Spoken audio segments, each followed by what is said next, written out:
and welcome to the second installment of the 2025 Lyman Beecher Lectures. By way of introduction, what Black feminisms might teach the current social order begins with concernful care for other human beings. Not that Black women do this or anything else perfectly, but it seems to me that they are aware of it as a good goal, as an ideal toward which to strive. I should like to think that Black feminisms as a repertoire of concepts, practices, and alignments is progressive in outlook and dedicated to the view that sustainable life systems must be available to everyone. Black feminism also stands up for the survival of this planet, which pits it against the kleptocratic darkness that now engulfs us. If we're going to reach a different place, and it is difficult these days to be hopeful, I would acknowledge, then Black feminist ideas and ideals might be one of the lights leading us there. Let's face it, I am a marked woman, but not everybody knows my name. Peaches and brown sugar, sapphire and earth mother, auntie, granny, God's holy fool, Miss Ebony First, or Black woman at the podium. I describe a locus of confounded identities, a meeting ground of investments and privations in the national treasury of rhetorical wealth. My country needs me, and if I were not here, I would have to be invented. These are but a sampling of the profound words and incisive thought of this year's distinguished Beecher lecturer, Hortense J. Spillers, teacher, scholar, literary critic, writer, recognized as the most consequential theorist in Black feminist and humanist inquiry, whose impact on the US and global feminist theory and Black studies is without peer. The Gertrude Conaway Vanderbilt professor and distinguished research professor Emerita at Vanderbilt University. She is the author of Mama's Baby, Papa's Maybe, an American grammar book, one of the most cited essays in African American literary studies. But it all began in a Black Baptist church in the American South, where she was raised to be, as she would later describe it, something of a child orator. I might say, a preacher. It was in the Black church that Professor Spillers fell in love with words and the power of their influence, where she dreamed of becoming president of the United States, and where she immersed herself in politics and civics and the issues of democracy. Dr. Spillers then went on to attend the University of Memphis. She earned the bachelor's and master's degrees, and she disc jockeyed at WDIA Radio. All right now.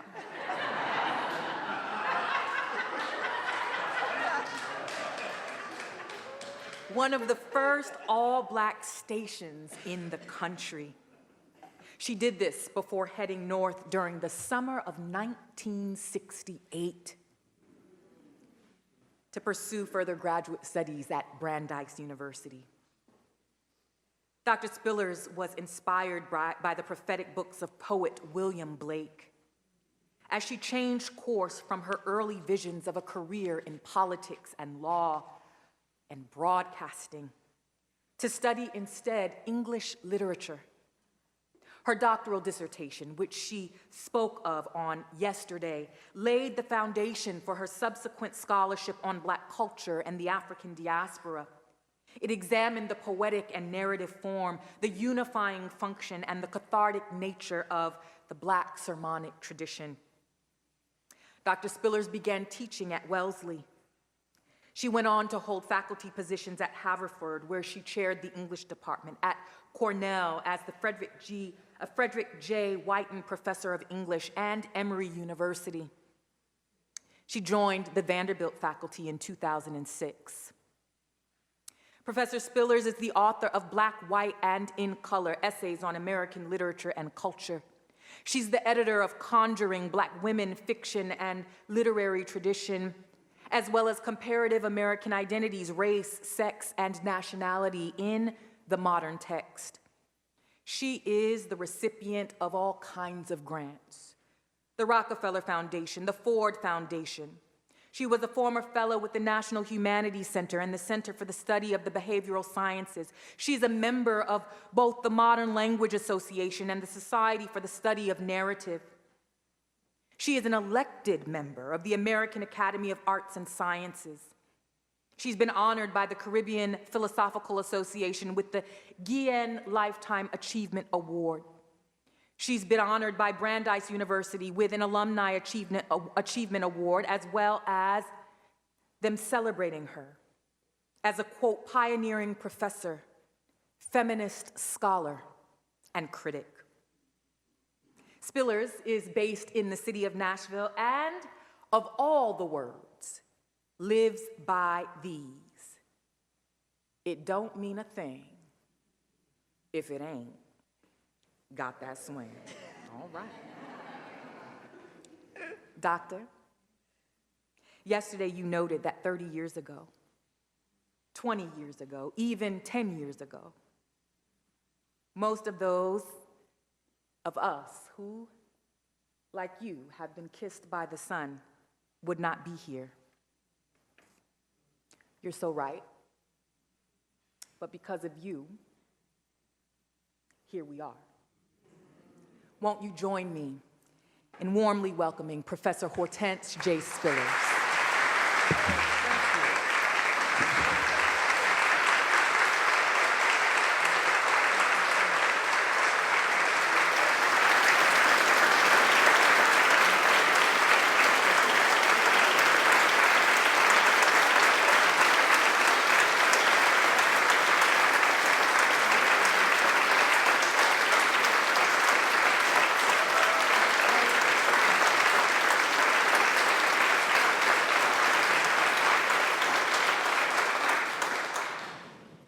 Oh, what a wonderful introduction. As was yesterday's.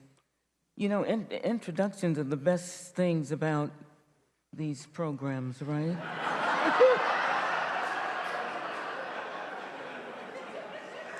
You know, it's like, okay, we can all go home now, right? Yeah, that was so good. That was beautiful. Thank you. Thank you very much. I'm happy to see you again. I didn't know if people would come back today. And I just saw Reverend Barber. It's lovely to see him. I think one of the things that we all might have in common is that for the last 4 or 5 years, and especially the last 2 years, we have been trying to figure out how to make compatible or keep compatible what we do as academics, as people with an intellectual profile, let's say, and what is happening in the world around us. And I wouldn't be surprised if we have all lost a little sleep the last few years, especially the last 2 years. I don't know if it's because I'm older or because of the situation that we're in. Perhaps it's a little bit of both. But I have lost the habit of sleeping. I don't sleep so much. I mean, I sleep a little bit, cat naps, but I always find a way to stay awake. I used to say that you needed to stay awake, that one eye always had to be open, but I didn't quite mean it the way it's happening to me now. I did mean sleeping some, but I think we're not doing a lot of sleeping. And one of the things that has kept me awake, as it has you, is what's going on in the United States since, 2016 in particular. So, in the interest of living with myself, finding out how to honor scholarship at the same time that I wanted to honor the citizen in myself, I turned to the writings again of Hannah Arendt. And so I want to talk a little bit today in this talk about a couple of essays of Hannah Arendt. In reading her, these particular essays, I didn't end up where I thought I was going to end up. I ended up feeling a little bit alone in that, well, if she hadn't abandoned me, she'd gone somewhere I hadn't intended to go. But maybe we will get to talk about that in questions and answers tomorrow.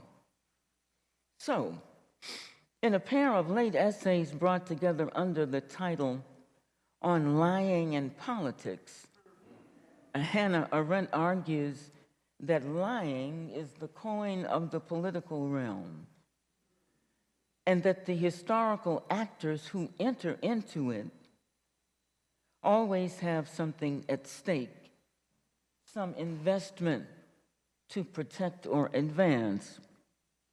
According to this view, there is a space apart from the political, which Arendt calls the objective, which really looks like the realm of the aesthetic, as far as I can see, or perhaps we could say that it is the equivalent of the philosophical or mimetic of the philosophical. In any case, Arendt poses it in opposition to the political realm in these essays. So would we then be justified in suggesting that this other place, which I would demark as the aesthetic, might be compatible with Arendt's space of objectivity?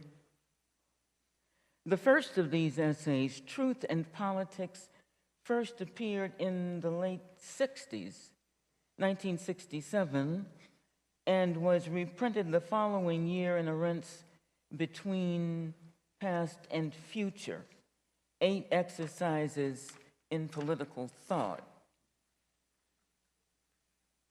We've got the page turning again today. So, central to Arendt's purposes in this writing is the status of truth, and to what extent it is always legitimate to tell the truth.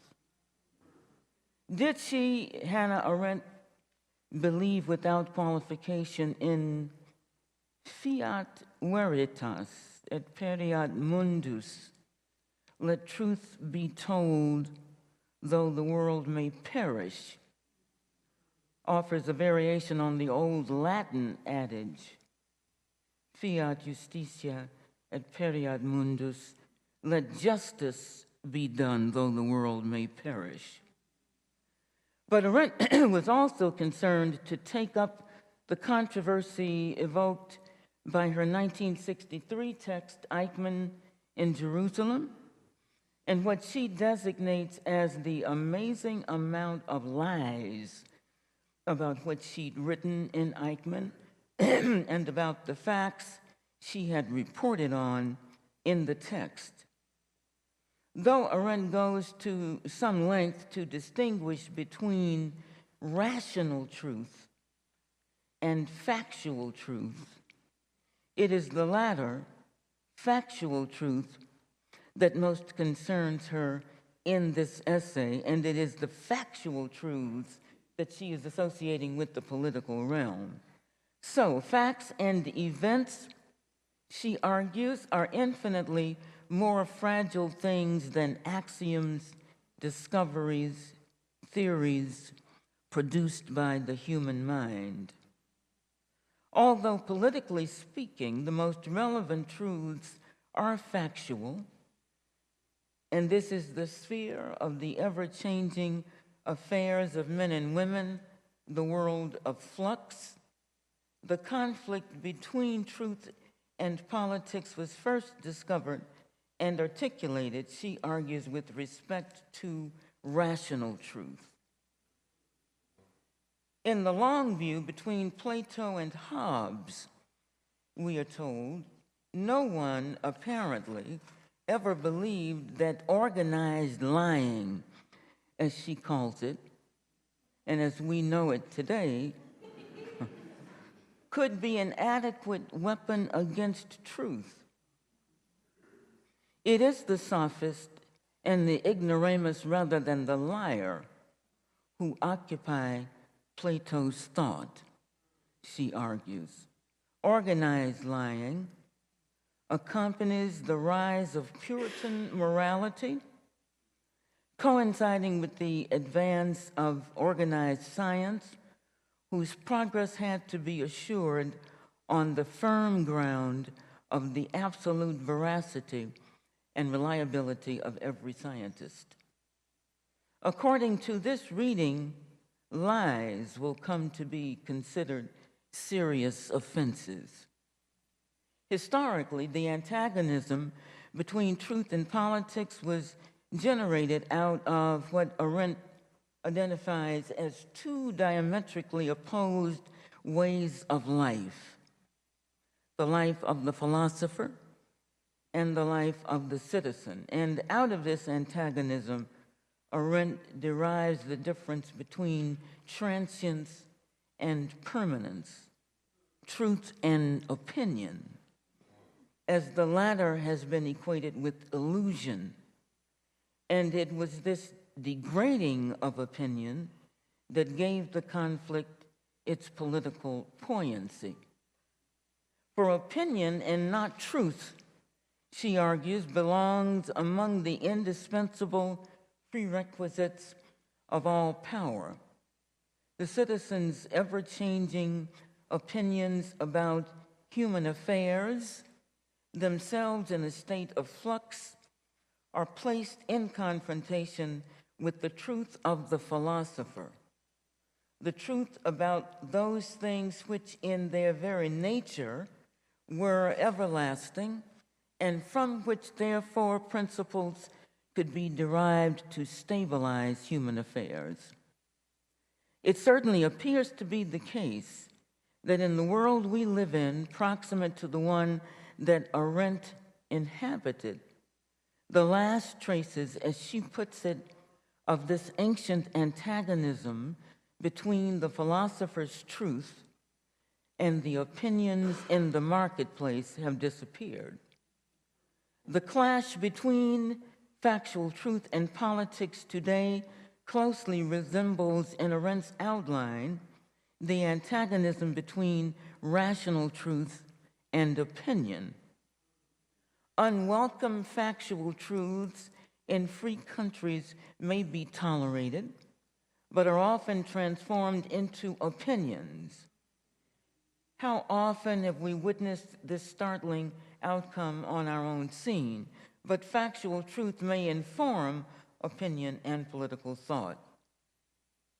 This carefully modulated argument ends up where I had not anticipated, as I said earlier, and that is to say, there is no clear and untrammeled victory for a factual truth.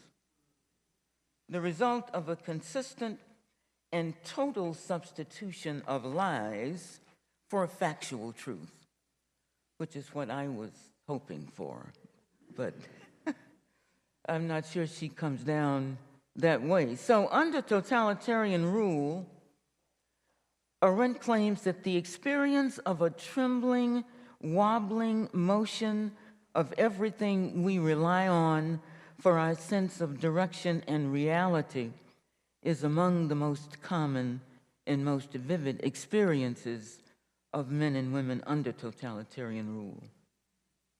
even though facts are not secure in the hands of power, facts are in their stubbornness superior to power, less transient than power formations which have a contingent character, only perdurable to the extent to which they meet needs that have provided a purpose which, when answered, dissipates the necessity for the formation. Arendt believes that whatever those in power may contrive, they are unable to discover or invent a variable or a viable substitute for the truth. Persuasion and violence can destroy the truth, but they cannot replace it. The realm of the truth teller locates itself for Arendt outside the political realm. The truth teller invalidates what he or she has to say in the way she's arguing if he tries to interfere directly in human affairs and to speak the language of persuasion or of violence. I was really quite startled to read that in her, and had to read it a few times to see that that's exactly what she was saying. So this standpoint outside the political realm, outside the community to which we belong and the company of our peers, it is this outsiderliness that Arendt believes inscribes a mode of being alone. At this space, no political commitment, no adherence to a cause is possible. When adopted as a way of life, this aloneness is likely to conflict with the demands of the political. So the question in the back of my mind for this occasion is to what extent the truth, as Arendt poses it in these essays, is proximate to the aesthetic mode of address, and how that aesthetic mode of address can be reconciled with the political, or to the political, because I don't want to lose either. But it seems to me that perhaps we're being called upon to choose in these essays, and I'm not sure I'm so comfortable with that choice. Or that being called upon to choose. So I've studiously tried to avoid having to define the aesthetic, but I think we all know I think we know it when we see it, right? If we don't know it, we know it when we see it, and I am attributing to it certain characteristics that we could gather under the auspices of aloneness or outsiderliness, but in any case, other than and outside the political realm. However, it seems to me that these spaces, which we measure in temporal terms, how long away from the mundane, the everyday, might be thought of as the immaculate procedures of the set aside. In other words, such moments are rare, and in times of crisis, which we appear to inhabit at this moment, the temporal sequence that would yield a space apart is indeed threatened as a possibility at all. I should like to propose an interstitial actor, or somebody who falls between the stools of this argument, and this interstitial actor will have access to both the political realm and the space of the aesthetic, or the political realm and the dwelling of the truth teller. What I am suggesting is that the moment comes when one has to choose politically and to confront power with whatever truth one has at his or her disposal. An interstitial actor is one who is interrupted. That's the way I think of it.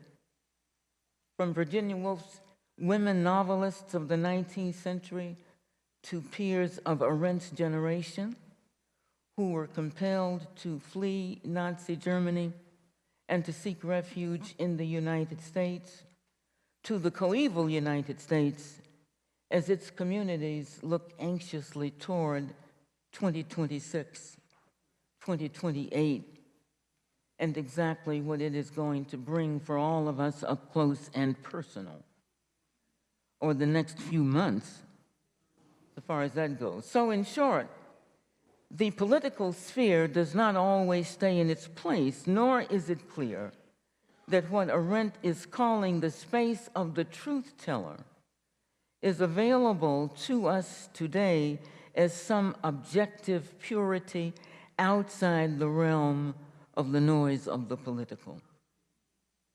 Not having gotten from Arendt exactly what I was looking for, and that is to say, the ratification of truth-telling as an involved political decision, as an involved political commitment, I have had to go the distance without her impressive analytical skills because our current moment requires of us a commitment we've not seen before.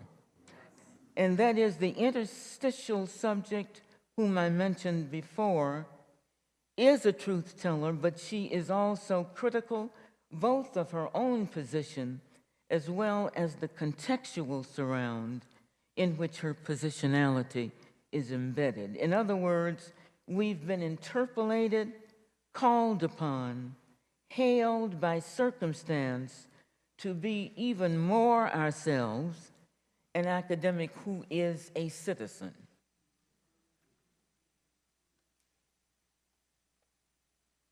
So this academic who is a citizen, how do we get there, and what exactly does that mean? I am the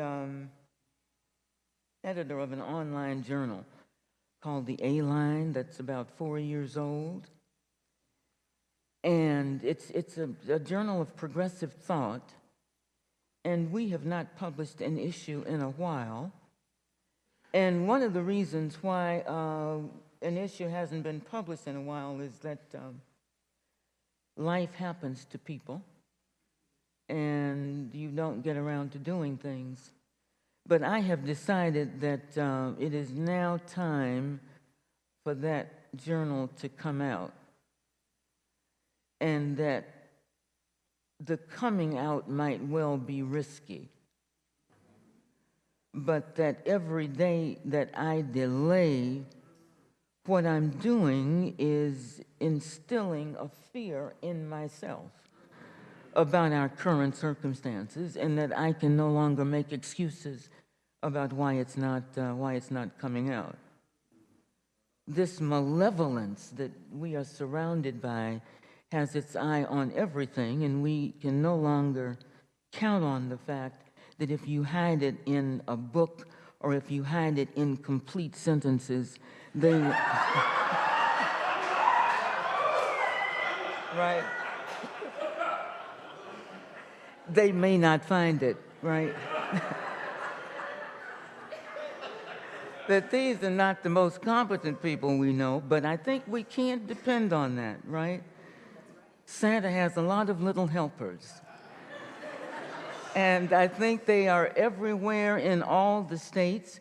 I live in a red state, the state of Tennessee, but a little piece of blue or a little piece of purple, the city of Nashville in a sea of red. And I've thought, well, okay, that won't help you much, but there are friends of mine who live in blue America who have said to me, okay, Spillers, we've got your back. That we think if you're going to get caught behind the cotton curtain, we're gonna come and get you. But we play with each other in that way, right?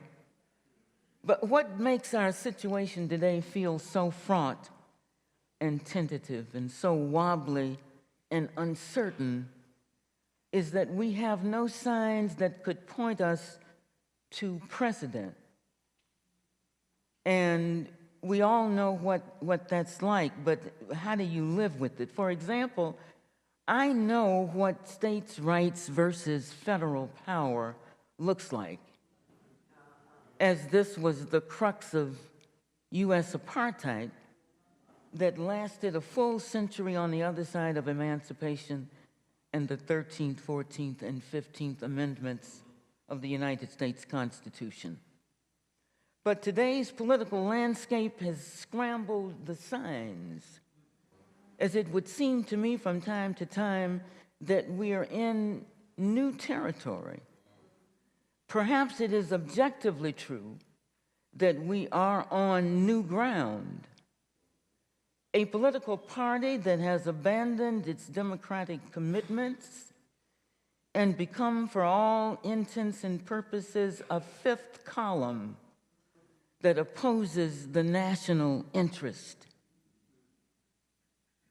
and appears to willingly lend itself to the egoistic dictates of party leader. The era of the Civil War offers an analogy on this in the phenomena of the Confederacy.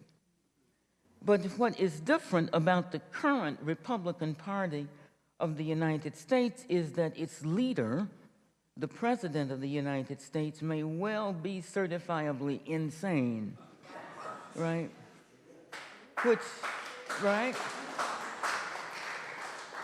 Which really ought to trigger the 25th Amendment, but does not trigger it.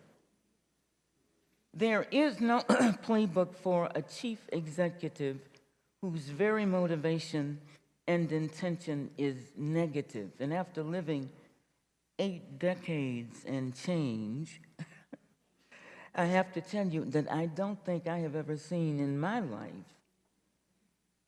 a thoroughly bad person.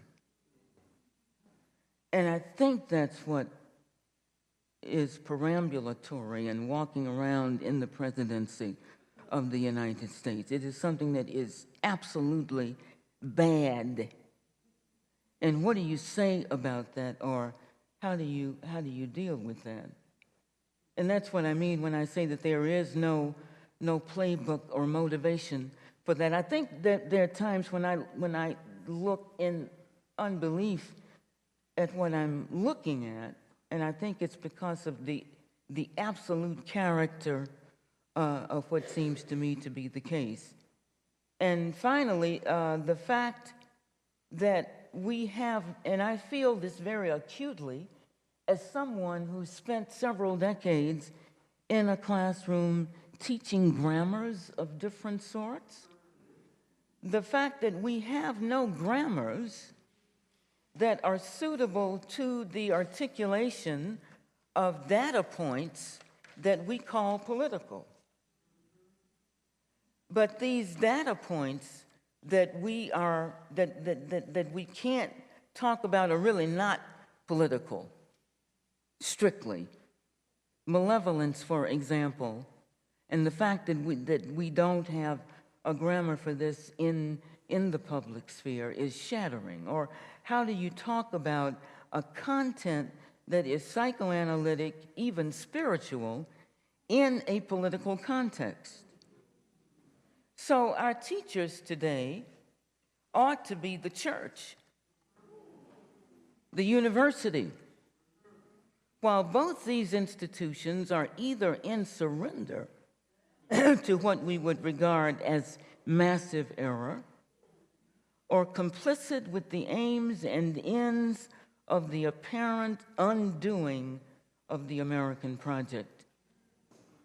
And as the world must have done over 80 years ago in a context rife with the threat of fascism, we are waiting now on the church and the university, and waiting in the roar of silence, especially with regard to the university. So what is not new, and that's where you and I live, right? What is not new is that we come back to the individual as historical actor. And so one of the questions that I want to put on the table for our Q&A is a question that has been raised before, but in a very different historical context. And that is to say, what are the resources that the individual brings to the picture? Because it seems to me that that's what we've been thrown back on today. Thank you.